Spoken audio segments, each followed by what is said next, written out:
Hi, I'm Dawn with Drucker Diagnostics, and today we're going to review how to use the Dash Apex 12 Emergency Unlock. How to use the Dash Apex 12 Emergency Unlock. Before we get started, make sure you've tried all the usual methods to get your centrifuge open. If you need a quick review on the centrifuge lock system, click the video guide linked on your screen now. If your centrifuge loses power while locked, or the stop unlock button otherwise becomes disabled, you'll need to use the emergency unlock.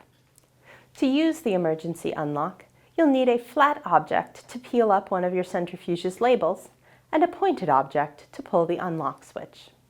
We use a flathead screwdriver and a pen, but any similar objects will work.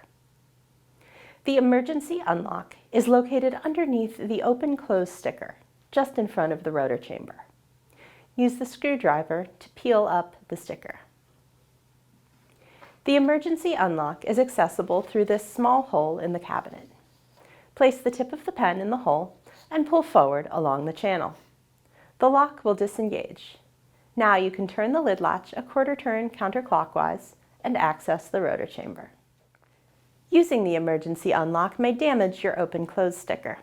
If you need a new one, or if you have any questions about your Dash Apex 12 safety lid system, you can always contact Drucker Diagnostics and we'll be happy to help.